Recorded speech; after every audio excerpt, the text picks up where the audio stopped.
She said, "Dan, I opened up to him about how stressed I've been, but he just looked at his phone and said, 'Yeah, we're all stressed.' I feel so rejected and hurt that I decided I'm never going to be sharing anything deeply with him again." Welcome to the Get Your Marriage On podcast. I'm your host, Dan Purcell, a sex and intimacy coach for married couples. My mission is to help you build and maintain a sexually vibrant and emotionally intimate marriage. Join me each week as we explore principles and practical tools based on Christian values to create the passionate, joyful, and thriving marriage you're designed to have. Today, we're going to talk about something that could completely transform your marriage, but it's going to challenge everything you think you know about intimacy. I'm going to share two different types of intimacy that exist in every relationship, and chances are you may have never heard of these two types before. By the end of this episode, you'll understand why one type of intimacy keeps couples stuck in emotional knots, while the other creates the kind of deep, lasting connection, freedom, and capacity for love that you've been longing for. If you've ever felt like you're walking on eggshells when you try to share something important with your spouse that you probably know they're not going to like, or if you've noticed that the deeper conversations of your marriage have become fewer and far between, this episode is for you. We're going to do a deep dive into what real intimacy looks like, how validation plays an important role, and how it affects your approach towards sex.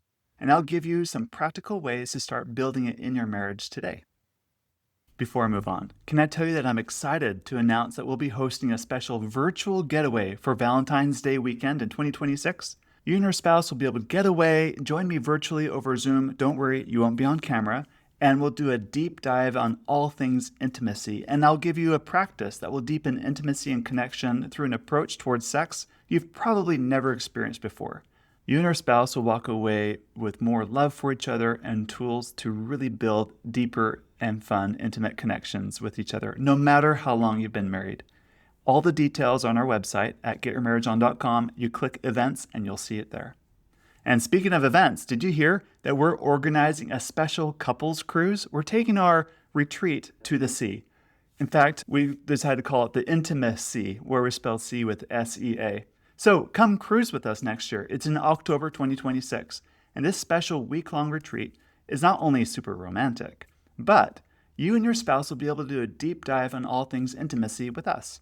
You do need to apply, though, to come on our cruise. So make sure you don't delay. Even if you're thinking about it, go ahead and apply. You'll find all those details on getyourmarriageon.com. You click events and you'll see it there. We have sold out of our couples retreat coming up next April.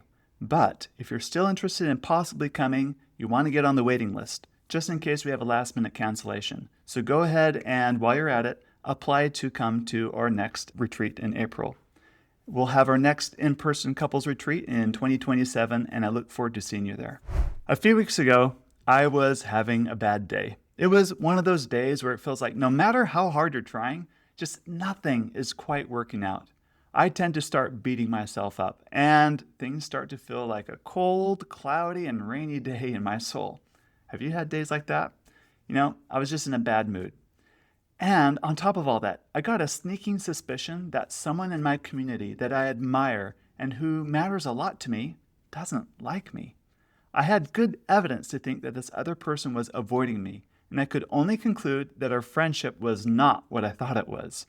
And as the day progressed, I got more and more worked up about this friend. I started thinking through all the things I've done for this person and how they should actually like me more than they do. And I was also replaying the conversations in my mind over and over to see if I could figure out where did our lines get crossed. Anyway, I went to bed stressed, and the next day, my mind would not give up. I just kept thinking about how upset I was about this friend who was supposed to like me, who wasn't liking me. Now, if you've listened to my podcast for any length of time, you know there's this phrase I like to repeat often, and it is, calm the heck down. And it's also funny how easily I forget to take my own advice to calm the heck down. Anyway, I went on a long run, which is what I like to do to clear my mind and to feed my soul. So with 1 mile left before I returned home, the thought came to me, you know what? I'm letting this friend define who I am, rather than let me define who I am. And that was it. You see, that other person had zero idea how much power I let them have in my mood, right? In my life. Everything changed the moment I could see that I was running my life based on my perception of what someone else that mattered to me thought about me. In contrast, the moment I could let that just be and step into a more solid place within myself, that is, to ask myself, who do I want to be in this situation? Those knots became a lot looser and the brain fog started to lift. The premise of today's podcast is this. There are two kinds of intimacy. We have what's called other validated intimacy and self-validated intimacy. And these are terms coined by Dr. David Schnarch. Other validated intimacy is normal and natural and is a great starting point for relationships. But you can't sustain a long-term marriage with other validated intimacy alone before it starts creating relationship knots. You need to learn to have self-validated intimacy in order to grow more intimately. So let me start by telling you about Sarah and Mike. They came to me after 15 years of marriage, and Sarah said something that rings true. And note, these aren't their real voices. These are AI-generated voices. Dan, we used to talk for hours when we were dating. Now I feel like we're strangers living in the same house. Um, we talk about schedules and kids and bills, but we never really talk anymore. And when we try to have a deeper conversation, it always seems to go sideways. Yeah, it's like we're both afraid to really say what we're thinking. I don't want to upset her, and I think she feels the same way about me. So we just keep everything surface level.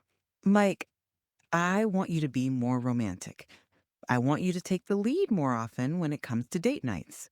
But, I think I would be happier in this marriage if you do that. huh, Sarah, you're right. I wish you'd initiate sex more often and be on your phone less in the bedroom. See what I mean, Dan? We can't really talk anymore. Maybe we need help with communication. Does this sound familiar? What Sarah and Mike were describing is incredibly common, isn't it? And it happens because most couples get stuck in what we call other validated intimacy without ever learning how to develop self-validated intimacy.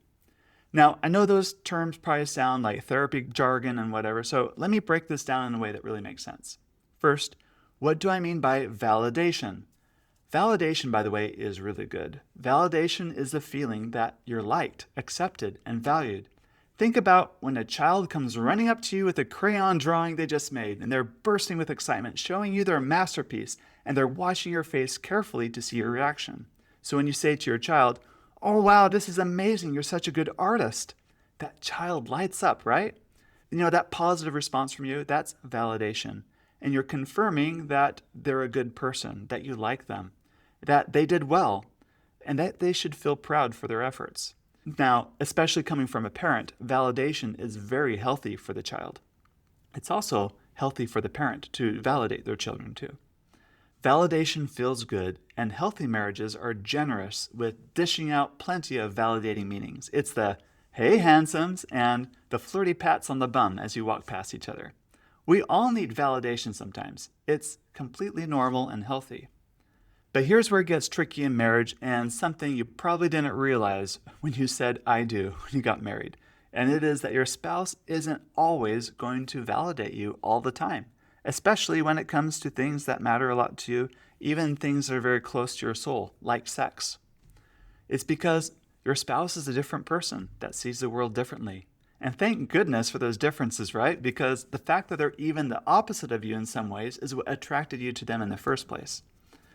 Not getting validation, especially for things that matter a lot to you, can be especially painful in marriage. I talked to a man who's in a lot of pain, whose wife refuses to be curious or show interest in his sexual desires and fantasies. I've talked to a wife who's in pain, whose husband won't give her compliments in public, which would mean so much to her.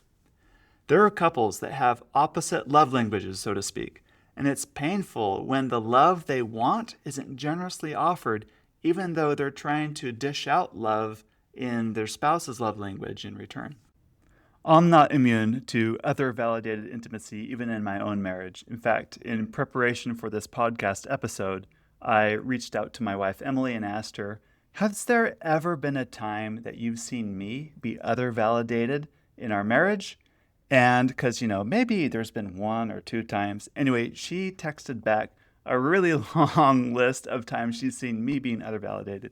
And I got to tell you, it was not fun to read. She said things like after sex, I'd ask her, how did it go? But she knows what I'm really asking is, how was I? Was I a good lover? She can track my motivation behind the question. Really, I'm looking for her to tell me what I want to hear, how good of a lover I was in sex. Another she mentioned is, she says this, you touching me as a way to get me to want to engage so that you feel good about yourself, right? Definitely guilty of that.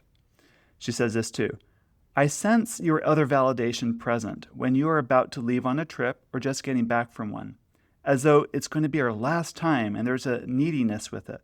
Similarly, when we're on a getaway, like we need to fill up a map of places we've done it or something. All right, guilty. Yep, another one. My view of myself sexually was highly dependent on Emily's ability to climax. We would track sex on the calendar, so she had a climax. That meant I was a good lover, I was having a good day. If she didn't climax, I was a bad lover, and therefore I was having a bad day.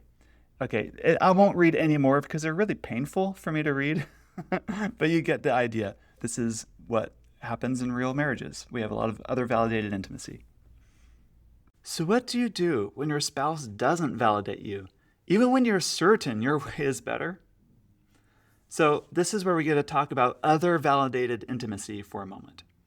Other validated intimacy is the default in most marriages, including mine, by the way. Other validated intimacy is built on the idea of reciprocity. If I show you love, you show me love in return. And that's how we learn to trust each other and be more closer intimately, or that's how the thought goes. Other validated intimacy happens when I share something personal with you deep down. I'm really hoping, maybe even expecting, that you're going to respond in a specific way. It's like I'm saying, I'll show you my heart, but only if you promise to be gentle with it and tell me what I want to hear in return. Here's what this might sound like in real life. Honey, I want to share something important to you, but I need to know that you're going to be supportive and not judge me before I share it with you. Or, I'll tell you what's really going on with me, but only if you'll share something vulnerable with me too in response. Now, you go first. Now, this isn't necessarily bad, right? Other validated intimacy feels really good when it works. It's like that warm, fuzzy feeling you get when someone really gets you and responds exactly the way you hope they would. The problem is it's completely dependent on your spouse's response. Like the story of me that I told you about from a few weeks ago, where I was with that friend, I was enmeshed with my thoughts about that friend, about what I thought they thought of me. I was completely dependent on my perception of what that friend thought of me, and that was dictating my mood and my own sense of self in that. Let me illustrate with another client story. Jennifer told me about a conversation she had with her husband Tom about feeling overwhelmed with work and parenting. She said, Dan, I opened up to him about how stressed I've been, but he just looked at his phone and said, yeah, we're all stressed. I feel so rejected and hurt that I decided I'm never going to be sharing anything deeply with him again. Do you see just what happened there? Jennifer's attempt at intimacy was completely dependent on Tom's response. When he didn't validate her feelings the way she needed him to, she shut down. That's other validated intimacy in action. Here's the thing about other validated intimacy, and it's crucial to understand. The person who wants intimacy the least in a relationship actually controls how much intimacy happens in the relationship. Think about that for a minute. If I'm only willing to be vulnerable when I know you'll respond well in a way I like, then I'm going to respond less and less and less because I don't want to take the risk of being invalidated. In other words, the person with the least desire to share or disclose or be vulnerable in the relationship has the power, has the control of how deep conversations go or how intimate things go, even in sex. In fact, sex is a good example of this. In a marriage, the person that's the least interested to be sexually intimate controls the frequency of sex. You can't have sex and not have sex at the same time, right? Or say one person wants to have a specific sexual behavior, say oral sex, and the other doesn't. You can't have oral sex and not have it at the same time in a marriage. So this is what creates what's called an emotional gridlock. Gridlock is when you can't have your cake and eat it too. As a result, both spouses will start editing what they share. They start managing each other's emotions as a way of avoiding the hurt of invalidation. They stop saying the hard things, the real things, the true things that matter most because they're realizing they're not getting the response they want. They're not getting the reciprocity that they expected or demand. Sarah and Mike, the first couple you heard earlier in this episode, were completely stuck in this pattern.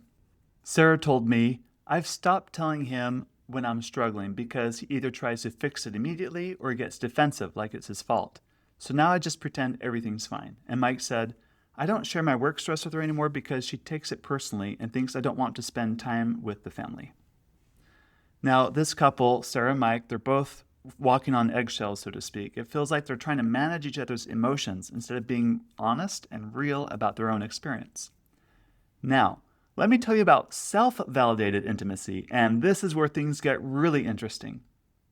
Back to the story of my bad day and my friend, I shifted from other-validated to self-validated intimacy when I made the decision to define my experience by what I thought of myself and less by the perceptions of what my friend thought of me.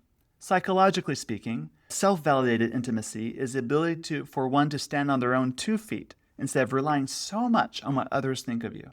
Self-validated intimacy is when I share something important with you without needing you to respond in a particular way. I'm not sharing it to get validation from you. I'm sharing it because I want you to know me, period. This is easier said than done, by the way, especially to people that matter a lot to you. This might sound like, honey, I want to share something with you. I don't need you to fix it or even agree with me. I just want you to know what's going on in my heart because I love you and I want you to know me.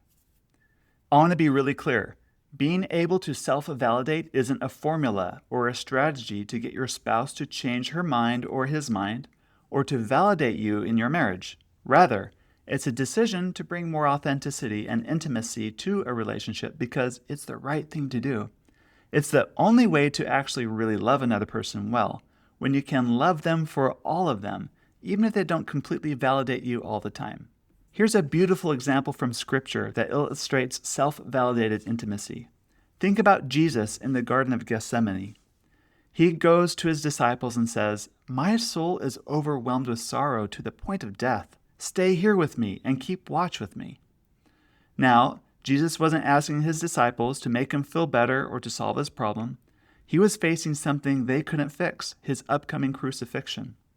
He was sharing his deepest anguish not because he needed them to validate his feelings, but because he wanted them to know what he was experiencing in the moment.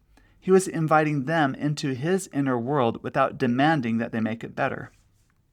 And what happened? His disciples fell asleep. They couldn't even stay awake with him during his darkest hour. But notice, Jesus didn't shut down. He didn't say, well, I'm never being vulnerable with you guys ever again. He continued to be honest about his experience because the intimacy wasn't dependent on their response. That is self-validated intimacy. Self-validated intimacy requires what we call a solid, flexible sense of self. It means I know who I am independent of your response to me. I can share my heart with you even if you disagree with me, even if you're not ready to hear it, even if it makes you uncomfortable, because my sense of worth doesn't depend on your emotional reaction. It doesn't mean I'm callous and your reaction doesn't matter. In fact, it does matter to me. It's just that I'm better able to soothe myself and still be me because sharing this with you is the right thing to do. It's in line with my personal integrity.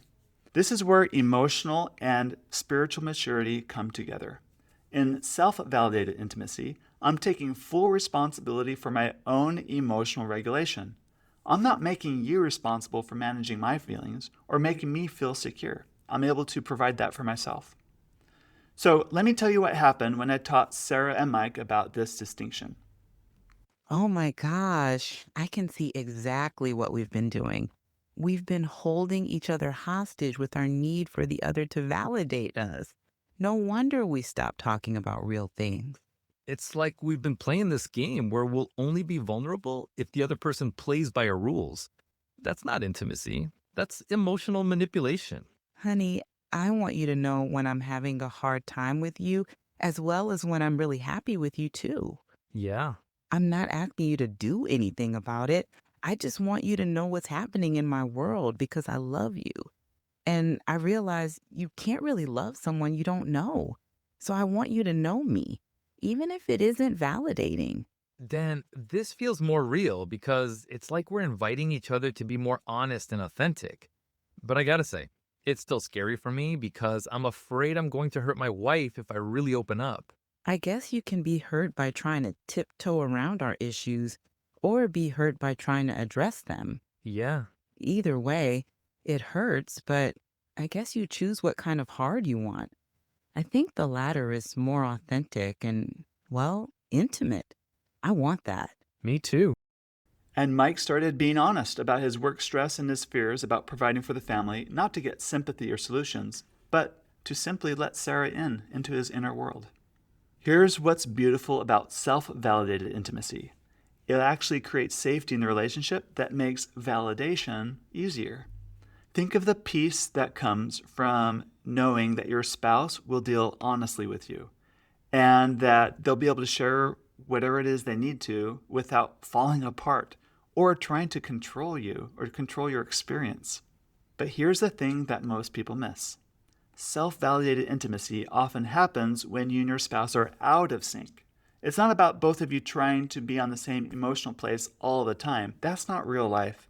It's about being willing to speak truthfully to your experience, even when your spouse isn't going to necessarily validate you.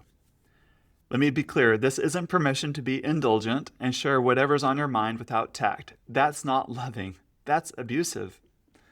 Think about it this way instead. If you recall, other validated intimacy is like a child showing their parents a drawing and saying, I want you to show you this, but only if you promise it's the best one ever. The child's sense of self-worth depends on the parent's response. Self-validated intimacy is like a mature artist displaying their work, knowing it expresses what's inside of them, regardless of whether the audience applauds or criticizes. They're confident in their self-worth and don't depend necessarily on the viewer's approval to validate the artwork or themselves. Now, you might be thinking, Dan, this sounds cold. Doesn't my spouse's response matter at all? Of course it matters. We're not talking about being emotionally disconnected. We're talking about being emotionally mature. This is the skill of maintaining an emotional connection in the face of the reality of everyday living, even when that means you may not be validated. The goal here isn't to stop caring about your spouse's response in order to not let it matter more.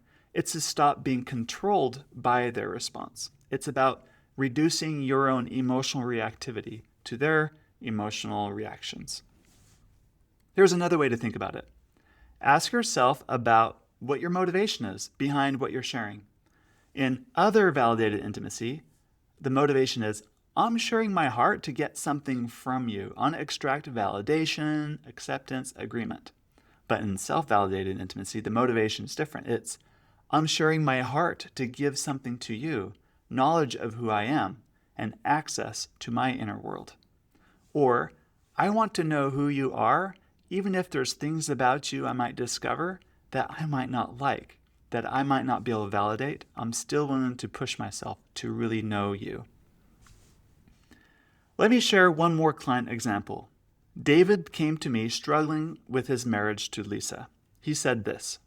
Dan, I can't talk to her about my desire to make sex more playful and fun. Just the mere mention of wanting something different from our vanilla sex, she gets overwhelmed and shuts down. I hate it when she shuts down, and I don't think it's good for our relationship, so I decided the right thing is to stop bringing it up and try to be happy with the way things are. So I asked him, David, hypothetically, if you were to share what you just shared with me to Lisa, what are you hoping will happen? He thought for a moment and said, I guess I want her to not shut down, not think I'm a pervert or hedonist or something, and maybe even comfort me and tell me that my ideas are good ideas, and that she'll actually show interest in it. So you're sharing your feelings to get something from her that feels more like reinforcement. What if you shared your feelings simply because you want her to know you? But she'll shut down. She might. But you treat her like she's fragile and can't tolerate really knowing you. Why do you think she shuts down? To end the conversation. Why would she want to end a conversation about what's important to you? This was a game changer for David. He started approaching conversations from a different place with a different motivation. Instead of saying things like, Lisa, I need to talk to you about something and I need you to really listen and be supportive. He began by saying, Lisa, I want to share something with you. You don't need to fix it or even respond if you're not ready. I just want you to know what's really going on with me because I love you. The motivation was completely different. Lisa didn't feel like she had to perform or respond perfectly. She didn't feel controlled in the conversations. And paradoxically, this made her more willing to engage, not less. Here's what I want you to understand about the spiritual dimension of this. Self-validated intimacy is actually a form of faith.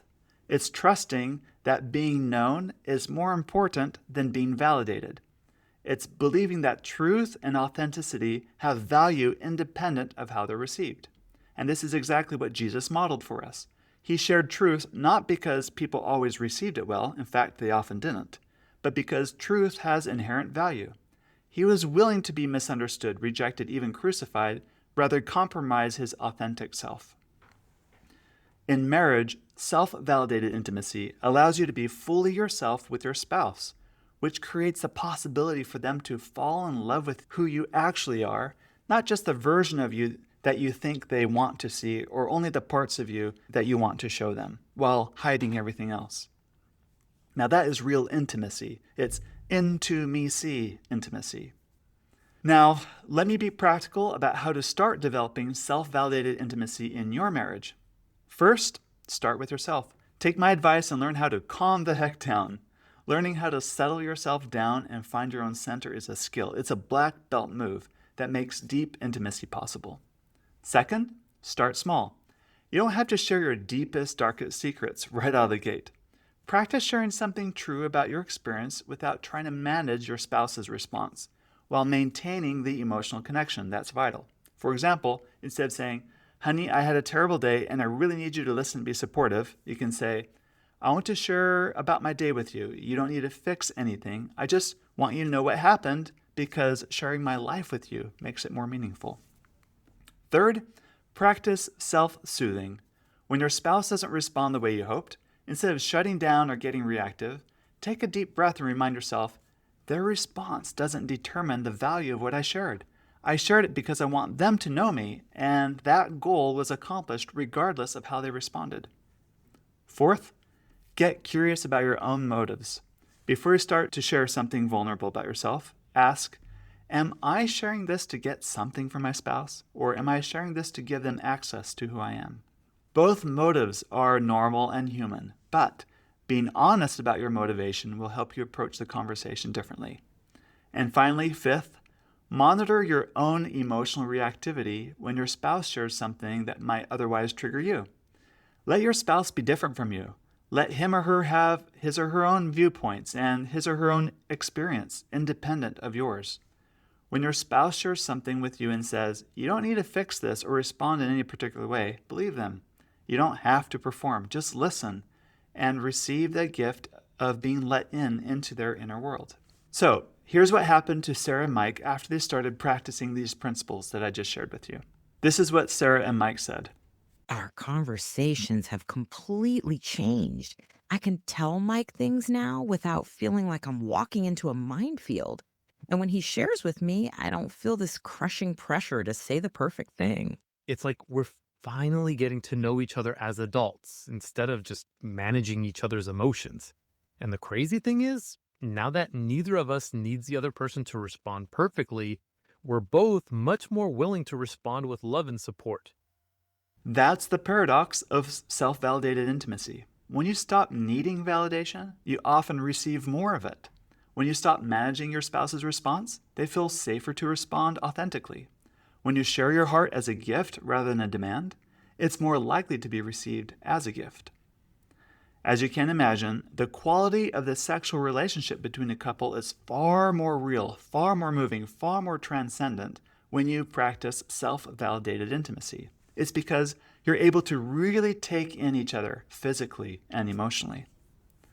Now, I want to address something important. Developing self-validated intimacy doesn't happen overnight. It requires growing up emotionally and spiritually. It's a lifelong quest. It requires developing what we call differentiation. That's a solid, flexible sense of self that doesn't depend on other people's responses. And this is hard work, my friends. It goes against our natural instincts to seek validation and manage other people's reactions. But it's the work that transforms marriages from good to extraordinary. Let me leave you with this thought. Jesus said, "Come unto me, all you who are weary and burdened, and I will give you rest." Notice he didn't say, "Come to me only if you're ready to respond perfectly," or "Come to me only if you can validate my feelings." He offered himself without conditions, knowing that some would receive him and others would reject him. Now that's the kind of intimacy that changes everything. When we offer ourselves to our spouse, not to get something, but to give something. When we share our hearts, not because we need validation, but because we want to know them and we want to be known by them. So here's my challenge for you this week. Pick one thing, just one, that you've been wanting to share with your spouse but haven't because you're afraid of how they might respond. Practice self-validated intimacy. Share it as a gift, not a demand. Let them into your world without requiring them to validate your experience. And if your spouse shares something vulnerable with you this week and your urge is to react or to correct or to justify, resist that urge. Instead of creating disconnection, see if you can self-soothe and stay in emotional connection. And one way to view it is receive this as a gift of being trusted with your spouse's inner world. Now, if this episode had stirred something in you and you recognize that you and your spouse need help developing this kind of mature intimacy, that's exactly what we help couples do in our coaching programs and at our marriage retreats. We don't just teach the techniques. We're at your side. We're doing the work alongside you to help you develop the deep emotional and spiritual work that intimacy in marriage requires so that you can love each other from a place of strength rather than neediness. You can find all of these details at getyourmarriageon.com/program. And as always, thank you for listening to this podcast. Share it with your married friends. They'll thank you for life. And now, go get your marriage on.